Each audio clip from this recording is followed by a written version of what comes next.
کرام نے حضرت ابو بکر صدیق کے پیچھے نماز ادا کی ہے۔ حضرت ابو بکر صدیق نے 28 لاکھ مربع میل پر اسلامی حکومت قائم کی ہے۔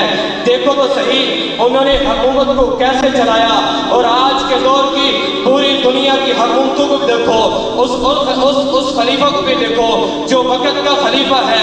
حضرت ابو بکر صدیق ایک بڑھیا عورت کے گھر جایا کرتے تھے، اس کے گھر صفائی کرتے تھے، جھاڑو دیتے تھے، اس کے گھر کا پانی بھرتے، تمام ضروریات کا خیال کرتے۔ مجھے آج کوئی ایسا حکمران دکھاؤ جو اس طرح اپنی رعایا کی دیکھ بھال کرتا ہو، ان کا خیال کرتا ہو۔ یہ وہ ابو بکر صدیق ہیں جنہوں نے اپنی خلافت کو ایک نمونہ بنا کر پیش کر دیا۔ دوسرے نمبر پر خلیفہ بننے والے وہ فاروق اعظم ہیں جن کے بارے میں میرے آقا نے ارشاد فرمایا تھا، لو کان بعدی نبی لکان عمر، اگر میرے بعد کوئی نبی ہوتا تو وہ فاروق اعظم ہوتا۔ فاروق اعظم 10 سال کفریہ طاقتوں کے غرور کو خاک میں ملاتے ہوئے، ایران اور روم کی پاوروں کی دھجیاں اڑاتے ہوئے 22 لاکھ مربع میل پر اسلامی حکومت قائم کی، اسلامی حکومت کا پرچم لہرایا۔ اور کبھی یہ عظیم شخص اینٹوں کا تکیہ بنائے ہوئے برسر خاک پر محو اضطراب نظر آتا ہے۔ یہ وہ فاروق اعظم ہے جس گلی سے گزر جائے شیطان کو راستہ چھوڑ کر بھاگ جاتا ہے۔ یہ وہ ایسا حکمران ہے بیت المقدس کے سفر پر آقا اور غلام کی تفریق کو مٹا دیا ہے۔ یہ وہ فاروق اعظم ہے جس نے کہا تھا میرے دور خلافت میں ایک بھی کتا پیاسا مر گیا مجھ سے سوال کیا جائے گا۔ یہ وہ فاروق اعظم ہے جس کے دور خلافت میں بھیڑیا اور بکریاں اکٹھے ایک ہاتھ میں پانی پیا کرتے تھے۔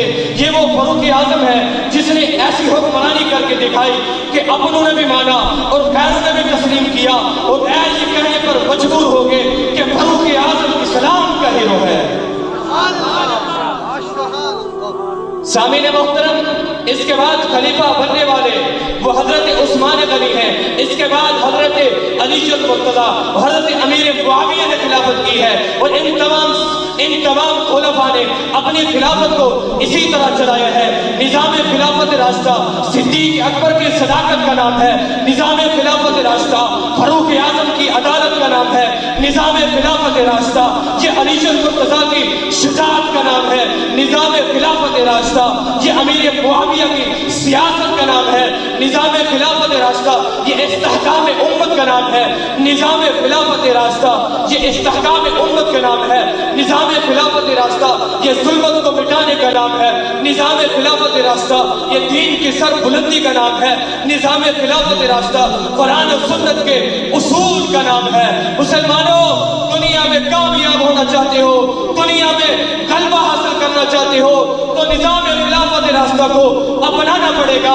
اٹھ شیر مجاہد ہوش میں آ، تعمیر خلافت پیدا کر، کیوں فرقے ہوتا ہے، اب ایک جماعت کو پیدا کر تو بھی ترقی دنیا میں اسباب تجارت پیدا کر، قارون کی دولت ٹھکرا دے، عثمان کی دولت پیدا کر، عثمان کی دولت پیدا کر۔ اسلام کا دم تو بھرتا ہے، کفار سے پھر تو ڈرتا ہے، یا تو اسلام کا نام لے یا پھر شوق شہادت پیدا کر۔ وہ دل سے کہہ کر گھبرائے نہ، حالات بدلنے والے ہیں، جو کانٹے بن کر آئے تھے وہ لمحے ٹلنے والے ہیں۔ مظلوموں کی آہوں نے اب شوروں کی صدائیں پہنی ہیں، یہ جال قفس سیادوں کے اب سڑنے کرنے والے ہیں۔